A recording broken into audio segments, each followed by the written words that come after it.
Une césarienne est une intervention chirurgicale au cours de laquelle des incisions sont effectuées dans l'abdomen de la femme et dans l'utérus pour permettre la naissance du bébé. Dans certains cas, la césarienne peut être planifiée, mais la plupart du temps, le besoin de césarienne devient évident après le début du travail, lorsque des conditions anormales rendent un accouchement vaginal dangereux pour la mère ou pour l'enfant.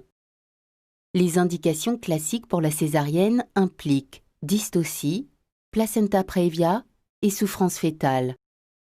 La dystocie ou travail prolongé non progressif peut apparaître lorsque la tête du bébé ne passe pas à travers le canal génital ou lorsque son corps est dans une position non favorable, par exemple lorsqu'il est perpendiculaire au canal génital ou lorsqu'il se présente par le siège, qu'on appelle présentation par le siège. Le placenta praevia est une localisation anormale, segment inférieur du placenta, qui peut bloquer partiellement ou complètement l'ouverture cervicale.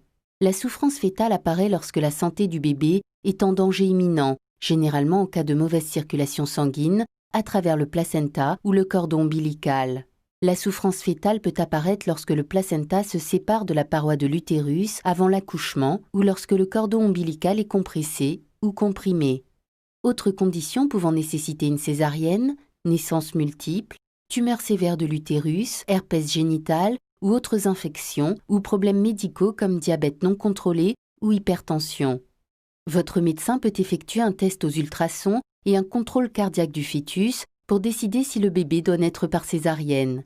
Lorsqu'une césarienne devient nécessaire, vous devez vous préparer pour subir une opération chirurgicale. Si elle n'est pas encore en place, une ligne intraveineuse est installée et un cathéter est inséré dans votre vésicule biliaire pour drainer l'urine. Dans la salle d'opération, vous êtes anesthésié.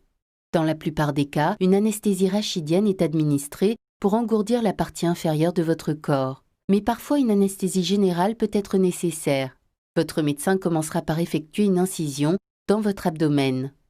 Il s'agit d'une incision verticale, juste au-dessous du nombril, au sommet de l'os pubien, ou plus fréquemment d'une incision horizontale, transversale, juste au-dessus de l'os pubien.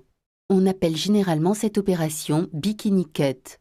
Votre médecin effectuera ensuite une deuxième incision dans la partie inférieure de l'utérus. Une fois l'utérus ouvert, votre médecin brisera la cavité amniotique si elle est toujours intacte et sortira le bébé. Entre l'incision initiale du ventre et la sortie du bébé, s'écoule généralement 5 minutes. Ensuite, votre médecin saisira le cordon ombilical à l'aide d'une pince et le sectionnera. Retirera doucement le placenta et recoudra correctement votre utérus et votre ventre. Cette opération dure environ 45 minutes. Après une césarienne, le séjour en hôpital est généralement de 3 à 5 jours. Pendant cette période, on vous encouragera à allaiter, à faire des siestes lorsque le bébé dort et à sortir souvent de votre lit. Bien que la plupart des patientes sont en mesure de s'occuper de leur bébé après l'intervention, il faut compter 6 à 8 semaines pour une récupération totale. Votre cicatrice s'éclaircira au fur et à mesure de la guérison de la plaie.